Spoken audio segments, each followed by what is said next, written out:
I'm Josh. I'm Danny. And I'm Baron. You guys want to watch Power Rangers? Oh, no. Only if we watch every single one. No! And we have decided to torture ourselves and watch every single Power Rangers episode ever.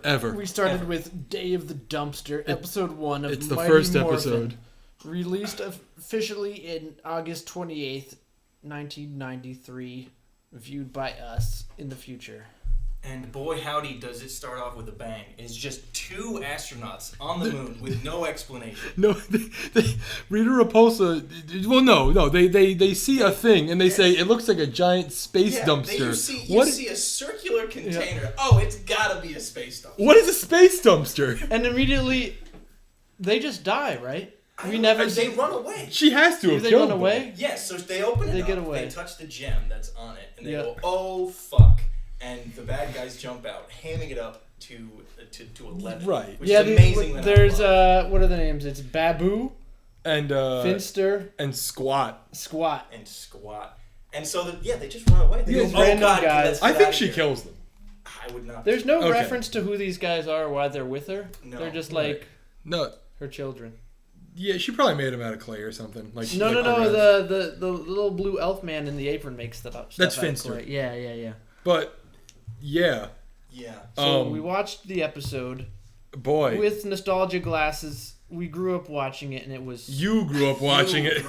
It was still bad. And it was awesome. So right after that, Rita Repulsa's like, "I'm back. I'm gonna take over the world." Mm-hmm. Next thing we see is the single most nonsensical building I've ever seen in my life. It's a juice bar and a dojo and a weightlifting gym and a gymnastics studio. To be honest, that would be pretty fun to hang out. Is it in? It might be in the high school. It seems there's going forward a little bit to episode 2. There's a random rope in it. Yeah, hanging from the ceiling. A really unsafely one. We'll get there. We'll get there. But it just seems like But it also kind of seems like a nightmare because within 10 square feet there was a bench.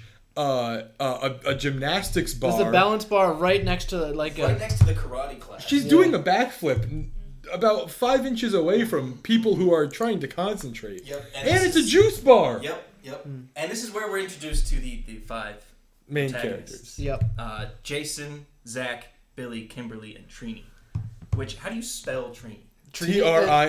Yeah. Trini. It's in the opening credits. Well, I skipped those. It's a very interesting group. Jason, he kind of just looks casually perturbed all the time. He's got a very annoyed face. He does karate. Yep. Billy, who unfortunately wears overalls in every single episode of the show. He's like the nerd. Yeah, I guess. Zach is the dancer. Oh yeah. Yeah, every time he fights, they'll play a little bit of hip hop music, and he does a little spin. A little spin that doesn't seem to help. He never hits anyone. No. Kimberly is a gymnast. She is the one doing the aforementioned flip on the extremely unsafe bar. They seem to open episodes with her doing some kind of flip. Yep. What does Trini do? Trini is, I guess Does she also do martial arts? They all kind of she know seems martial the arts. most She's normal. Doing yoga. She's doing yoga. Yeah. But she doesn't have a shtick, which makes her theme the most normal. Mm-hmm. She's the smart one, right? But Billy's also the smart one. I don't know. She's the logical. And there's Bulk and Skull. Yeah, the We're bullies. Supposed to be my 2 bullies. favorite characters. They're supposed to be bullies, but it's more pity when you watch them. Yeah, because they're really not intimidating. Well, it's hard to tell the intention of the writer of them if you're supposed to feel bad for them or if they're supposed to be No, they're supposed to be hateable, but every time they show up, they try to clown on someone. Yeah. And they're like, haha, you stink. And then they go... But they have nothing going for them, even when they, bully people. They're not even successful. In the first episode, they asked Kimberly and Trini, hey, what about that double date? And they're like, haha, no. And it's over for them right there. And then they just go, you know what? Let's beat them up. Let's beat up these 2 It's a logical thing to do. They always seem to spin them around or something. And they just do the Steven Seagal move where you just touch them a little bit and they fall over. Yeah, which is the martial art. Yeah, and then everybody laughs at them. But they're kind of endearing because they keep it up every episode. They're like the Jesse and James, the Team Rocket. Yeah. They need a little tiny cat. Then Zordon, who's just a face in a wall. Which I thought it would be... It's really... He looks almost like he's 2D sometimes. Well, I mean, he technically is, right? He is Yeah, but however they recorded. recorded his face, they did it in a weird way where it like flips between different perspectives, and it looks really weird. Well, he explained it perfectly. He's an interdimensional being caught in a time warp. I mean, how do you not? Thank God. Now that makes sense. Well, So him and his little twink robot named Alpha 5, they're like, we gotta Alpha just seems like a cool guy. Yeah, Alpha 5, he's just kind of... I hate Alpha. What is his day-to-day job? He doesn't help in any way. What does he do? His job is to explain to the audience how they should be feeling about the fight by saying aye 5 times. So Zordon tells Alpha 5, I need teenagers with attitude. And he's like, not teenagers. And he presses the button, he goes... And they teleport. Yeah, they turn into rainbows. Yeah. And he's like, the 5 of you, for whatever reason, you're athletic and kind of smart. No, the only prerequisite was being... They have attitude. With attitude. They have attitude. He needs overbearing and over-emotional humans. They're pretty... That is the But they're Bulk pretty and normal. Skull seem to be more emotional and overbearing. Bulk and have and more Skull- of an attitude. Bulk is definitely overbearing. They would have been... Yeah. Bulk could better have been Power a better Rangers. Red Ranger. But then he describes them and he's like, Jason, you'll be the leader. And they're all okay with that. And because you're like courageous or something. And then he says, Billy, patient and wise. But the entire time Billy's like, what's the deal here? Come on. What's going on? Like, we What's can't the believe deal? this. We can't believe this. Yeah, wise might be the only thing. Yeah, he's clearly not patient. Yeah, and then he's questioning he them. tells them... And so Rita sends down these things called putty. Wait, not quite. Zordon says, observe the viewing globe, which is just a thing that they know to both look at. they and Rita have just these orbs or like spherical windows they can look through that can see anywhere in the entire world at any given point with no camera in or anything. Yep. They just She shows... Zordon shows the Power Rangers that Rita is sending the little putty guys. Rita just knows where to send them, I guess. And Zordon also knows exactly where they were sent. And the Power Rangers just walk away as if they know where to go. They just got teleported like miles away. Whenever there's a fight, they kind of just walk into the frame and begin fighting. Zach is like, I don't believe any of this. I'm walking out. Come on, guys, let's go. And then they walk out of the building. Where did they go? They got teleported. Well, the building is in the desert. When they show the panning out of desert! They're in California, so there could be desert anywhere. So then it's a big state. They get attacked by these putty patrollers. Where these... Like, oh God, what do we do? And they try and fight him, and they obviously lose because humans versus Clay. Clay's always going to win. Oh, and also Finster, the scientist guy. He's like this goblin. Yeah, he's a weird like cat goblin kind of. I don't even know what to call him. Yeah. Either way, he's making the putties. He just puts poop in the molds, man. He doesn't put any effort into it. He just makes generally a stick figure for these or the monsters. Mm-hmm.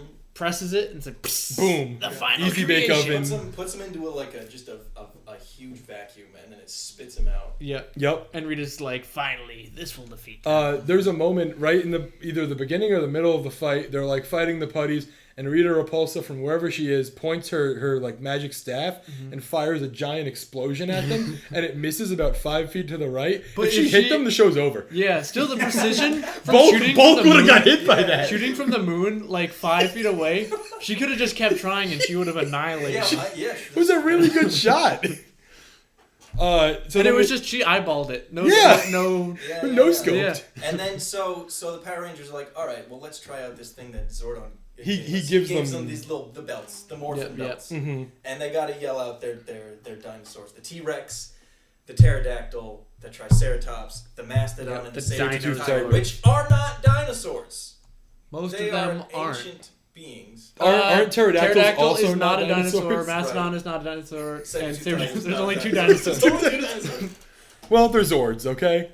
Yeah. So then they turn into the Power Rangers. Mm-hmm. And they instinctively know how to fight, which they say while they're fighting. They automatically turn into Japanese Super Sentai people. Yes. And they're in Tokyo. Yeah, because a big thing about Power Rangers is like when it was being made in 1993, footage, it's a different show.